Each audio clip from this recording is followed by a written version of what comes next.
Hi, we're Death Valley Girls. I'm Larry. I'm Bonnie. And I'm Laura, and this is What's in Our Bag.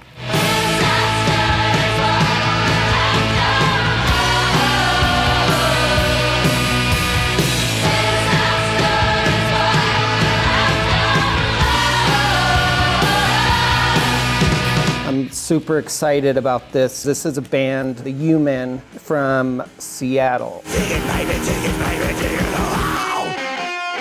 Take it, baby, take it, baby, take it all. In the Northwest, before grunge, there was this kind of punk scene and new wave scene happening, and the U-Men were kind of on their own. They were really unique, and they're kind of a cross between the Sonics, the Cramps, and Captain Beefheart. They were a band that really blew my mind as far as opening me up to listening to new stuff outside of just like hardcore.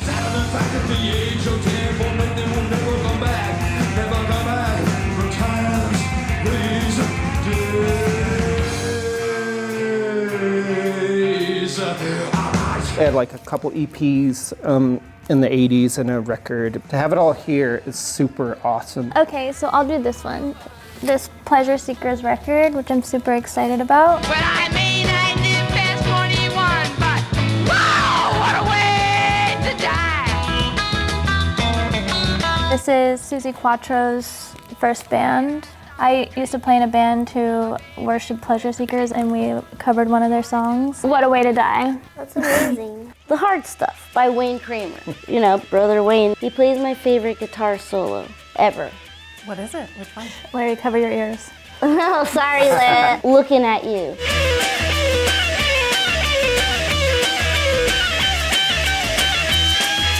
This is like the cool America. You know, this is like Detroit. This is when it was cool, like cars and wasting gas and smoking weed and being political. But it was also cool to have American flags. Is that fair? Yeah. Okay, thank you. My next pick is Texas Flashbacks, Volume 2, Garage Rock compilation. Jealous. The song on here that I really am excited about is by a band called the Twilighters, called Nothing Can Bring Me Down. Well, my mind is so messed up, nothing can save me now. Nothing is good or strong enough, nothing can bring me down. It's one of the toughest, like, 60s punk songs. So cool. That's an important time in music. It is, like 60s Texas elevators. Sometimes gets rocky. overlooked, Yeah. shockingly. A classic, The Ben Stiller Show.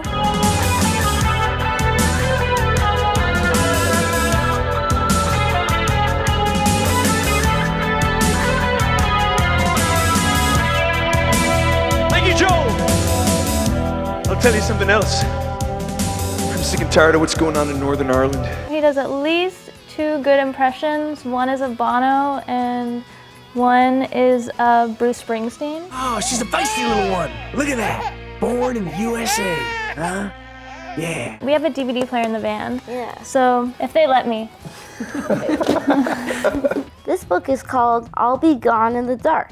This lady, she unfortunately is not living any longer, but she was married to Patton Oswalt, and because of her obsession with trying to connect like the East Area Rapist and the Visalia ransacker and all these things, she found out and invented the Golden State Killer. She put all these things together and found out that it was one person and got this guy caught. And I think that's super cool. And I can't wait to read this book on tour, even though it'll be scary. When he zeroed in on a victim, he often entered the home beforehand when no one was there, studying family pictures, learning the layout. He disabled porch lights and unlocked sliding glass doors.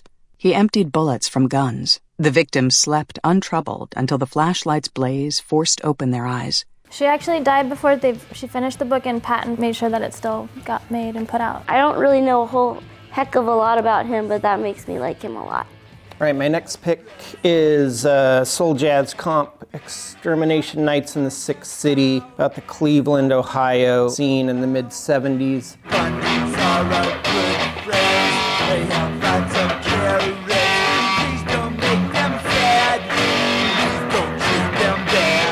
Everyone kind of refers to a lot of these bands as proto-punk.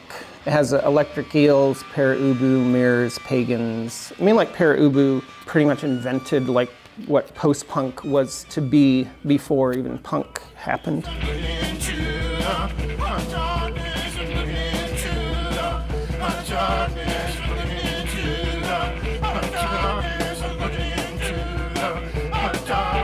Yeah, all these singles are super hard to find and rare, and so to have them all in one collection is super cool. Another for the band. Serial Mom, John Waters.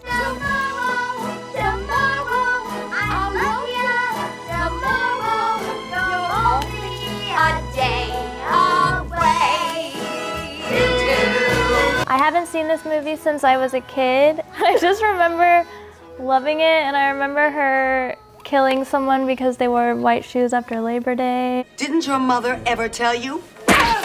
And, you know, first taking the parking spot.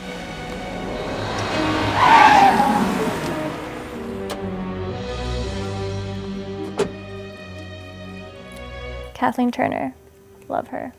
This is signed too. Well, it's signed by Penelope Spheres. Yeah. That's super cool. I think you should make this one for more money. But the decline of Western civilization taught me a lot about the scene here and punk and stuff. Set the trash on fire and watch outside the door.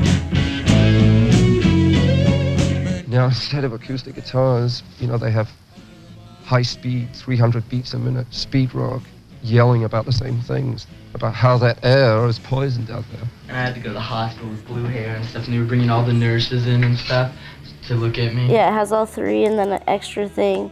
I didn't choose Please Kill Me, but that sort of like set the tone for what punk was to me, you know, in a New York way, and I think this really let you know what was going on here and what was and still is important, and a lot of these guys are back, bigger than ever. This is really cool, and it's signed by her, but I think you made a mistake. I got the new issue of, or the latest issue of Ugly Things, which is like the best magazine or fanzine out there. Thank you for Ugly Things. Yeah, I'm excited to read this Other Half story, because they were a super cool garage band from the 60s. They had one song called Mr. Pharmacist that the Fall covered.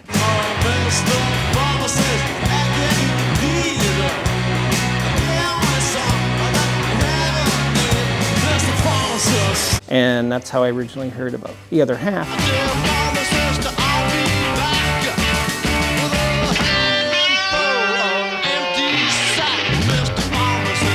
Like, I still have all the issues I've collected over the years because you could always go back to them and learn new stuff. So this is a highly recommended. I don't have a ton of stuff to say about this, but I'm really happy about it. This Butthole Surfers record, Independent Worm Saloon.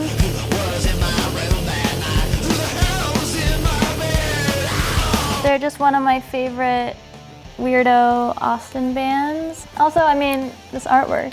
Yeah, it's beautiful. That does really speak It speaks to me, yeah. I've never seen this book before, but there's nothing that I think is more exciting than the Satanic Panic. It's teenagers who are most likely to fall under the spell of this jumble of dark, violent emotions called Satanism. It basically started out like with the killing of animals. Then there's always the heavy metal music, and drugs don't help. I think there's a lesson here. I'm not sure what it is, but it's like all about stuff that wasn't really happening. Like the country went crazy, imagining that there was all these devil worshippers and all of these things happening. And there really aren't that many devil worshippers. There aren't people like sacrificing babies. This is a bunch of hooey. I won't let her go! Sean had broken every one of the 10 commandments except thou shalt not commit murder. And after he worshiped before the altar and asked for powers from Satan, he went out to do this. Technically, it was a human sacrifice. Satanists are generally kind of like earthy people. They don't believe in Satan or hell. You know, it came at a good time in the 80s, like just when there's excess of everything, it was time to like excessively like scare the shit out of people. This is a real-life horror story, and it will give small children bad dreams. My next one is Plasmatic's So cool. Metal Priestess. Your time has come.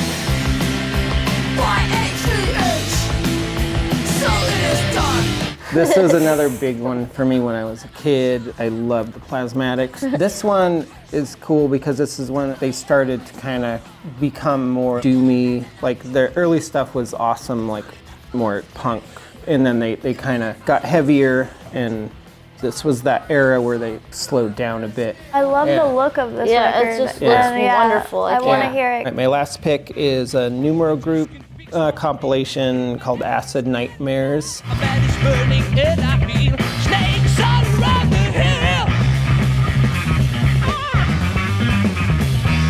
I'm not sure of the bands yet, but I know it's like all like late 60s, early 70s, like psych and heavy rock and like biker rock and stuff like that. The artwork is pretty amazing. Me and Larry are more alike than you thought. I know. I'm really, you know what? I'm learning a lot about you today, Yeah. and I like it. Thanks, guys. Thanks so much. What a dream come true. Yeah, I can't I believe didn't it. think we'd ever get to be behind those cameras. Yeah.